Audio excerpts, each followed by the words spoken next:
Hello ভাইয়া। হ্যাঁ, কেমন আছিস তুই? হ্যাঁ আমি তো ভালো আছি ভাইয়া, তুমি কেমন আছো? আমি ভালো আছি। কোথায় আছিস? আমি তোদের এলাকায় আসছিলাম। কোথায় আছিস তুই?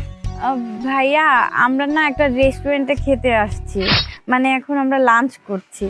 ও আহ, এই রেস্টুরেন্টটা কোথায় রে বলতো, আমি তাহলে তোর সঙ্গে দেখা করে যাই। ভাইয়া আমাদের বাড়ির কাছেই, তুমি চিনবে না ভাইয়া? আরে আমি না চিনলি হবে, ড্রাইভার তো চিনবে, সমস্যা নেই। বল আজকে একসাথে লাঞ্চ করি। না ভাইয়া, না আমাদের তো প্রায় শেষের দিকে, আমরা একসময় তোমাকে দাওয়াত করবো না, তখন তুমি এসে খেও। আচ্ছা ঠিক আছে, শোন তুই ঠিকানাটা বল, আজকে বিলটা আমি দিয়ে যাই। ভাইয়া তুমি এটা কি বলছো? ও তোমাকে কি বিল দিতে দিবে? ও তো তোমাকে বিল দিতে দিবে না। আমি বলছি কি ভাইয়া, তুমি এক কাজ করো, কয়েকদিন পরে আসো, আমি নিজের হাতে রান্না করে তোমাকে খাওয়াবো। আচ্ছা তোরা রেস্টুরেন্ট থেকে ব্যাক কর, আমি বাসায় আসতেছি। ভাইয়া কি বলছো, তুমি এখন আসবা? কিন্তু ভাইয়া আমরা তো মানে হঠাৎ করে একটা ট্যুর প্ল্যান করেছি, আমরা তো এখনই বেরিয়ে যাব কক্সবাজারের উদ্দেশ্যে। তুমি তো আসলে আমাদেরকে পাবে না, তুমি বরং একটা কাজ করো, কয়েকদিন পরে এসো। আচ্ছা ট্যুরে গিয়ে কোনো প্রবলেম হলে তুই আমাকে জানাস। হ্যাঁ ওকে, ভালো থাকিস। ঠিক আছে ভাইয়া, তুমিও ভালো থেকো।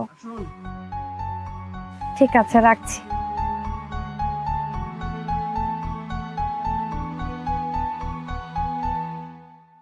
দীপা, তুমি তোমার ভাইকে মিথ্যা কথা কেন বললাম? আমরা তো কোনো রেস্টুরেন্টে যাইনি, আমরা তো শুধু পান্তা ভাত খাচ্ছি। কেন মিথ্যা কথা বললা তোমার ভাইকে? সত্যিটাই তো বলতে পারতা যে তুমি ভালো নেই, তুমি কষ্টে আছো। দেখো আমার ভাইয়াকে আমি কি বলবো বলো, আমার ভাইয়া তো ছোটবেলা থেকে আমাকে অনেক আদর করে মানুষ করেছে। তুমি জানো, আমি যখন ছোটবেলায় অসুস্থ হয়ে যেতাম, আমার একটু ঠান্ডা কাশি লাগতো, আমার ভাইয়া অস্থির হয়ে যেত, সারা রাত আমার মাথার কাছে এসে বসে থাকতো যতক্ষণ আমি সুস্থ না হতাম।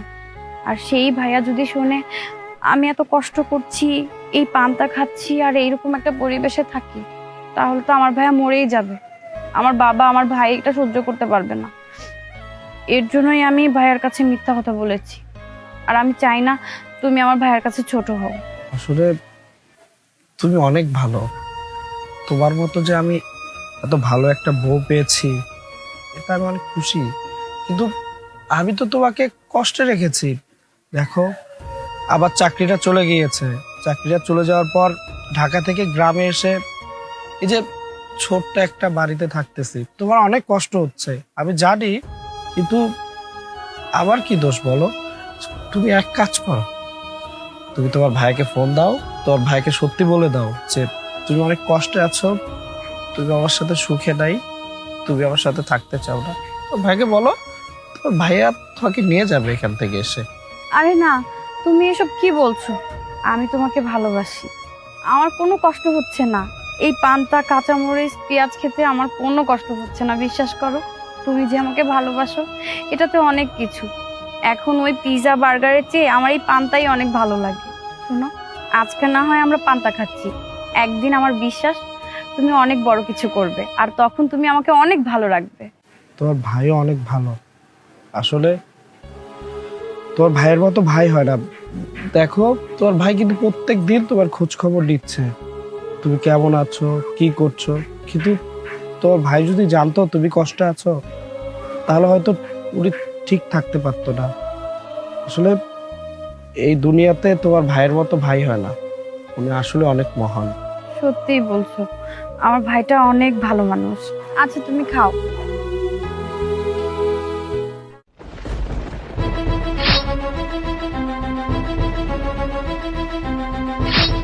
আমার জন্য এক প্লেট পান্তা ভাত কি হবে তোর বাসায়? ভাইয়া, ভাইয়া তুমি এখানে?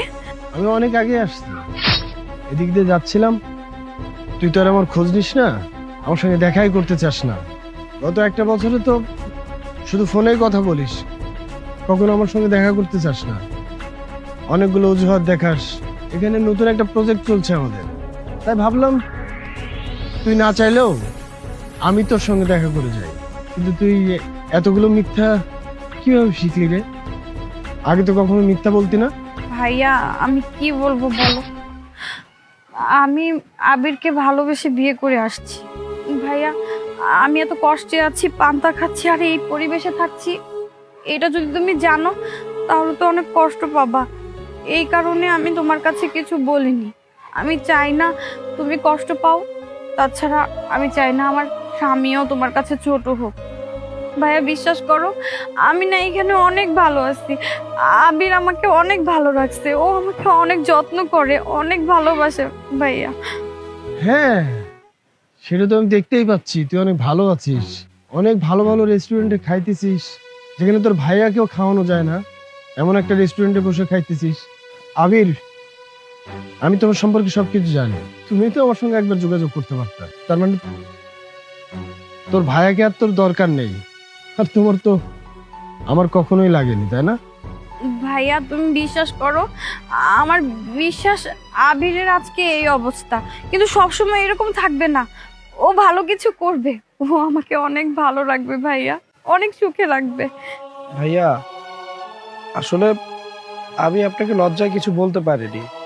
আমি চেয়েছিলাম যেহেতু আমার চাকরিটা চলে গেছে আবার চাকরিটা হবে, কিন্তু দেশের যে পরিস্থিতি, মানে কোথাও চাকরি খুঁজে পাচ্ছিলাম না। আমি যে একটা ব্যবসা করব, কোনোভাবে কিছু করব, সেটাও পাচ্ছিলাম না। তাই ওকে গ্রামে নিয়ে এসেছি। এই যে সামনে যেই ক্ষেতটা দেখতে পাচ্ছেন, ওইখানে আমি চাষবাস করি আর যা পাই তাই খাই। আপনি চাইলে ওকে সাথে করে নিয়ে যেতে পারেন। না ভাইয়া, আমি এখান থেকে যাব না। তোর ভাইকে তো পর করে দিচ্ছিস না, ছোটবেলা থেকে ফুলের টোকাও আঁচড় লাগতে দিই না আমি, সেই তুই আমার থেকে দূরে এসে লুকায়ে নিজেকে এত কষ্টের মাঝে রাখছিস। আর তুই কি ভাবিস তুই কষ্টে থাকলে তোর ভাই ভালো থাকে? তুই বাসা থেকে চলে আসার পরে আমি একটা রাতও ঠিক মতো ঘুমাই নাই। তুই খুব ভালো করে জানিস আমি যেখানেই থাকি, যা করি না করি, রাতে এসে তোর রুমে গিয়ে তোকে একবার না দেখে আমি কখনো ঘুমাইতে যাই নাই। কতদিন তোর দেখি না, তুই জানিস আমার কি ফিল হয় সেটা বুঝিস? বুঝিস না। তুই আবিরের মান সম্মানের কথা চিন্তা করে আই অ্যাপ্রিসিয়েট ইট, তুই আবিরকে অনেক ভালোবাসিস, আবিরের সম্মানহানি না হয় সেজন্য তুই এটা করছিস। ঠিক আছে, কিন্তু আমি তো তোর ভাই, তুই আমাকে বলতে পারতি না যে ভাইয়া এটা হয়েছে? তোর ভাই কি এমন যে তোর কোনো কথা, তোর কোনো আবদার কোনোদিন ফেলছে? তুই কি করে ভাবলি যে আমি তোর একটা চাওয়া পূরণ করবো না? আচ্ছা, বাবার রেখে যাওয়া সম্পদ আর আমি এই যে এত বিজনেস এর আমাদের ডেভেলপ, কার জন্য কি করবে এগুলো? যদি ভাই বোন তুই ভালো না থাকিস তাহলে আমার লাভ কি এগুলো দিয়ে? কোনো লাভ আছে?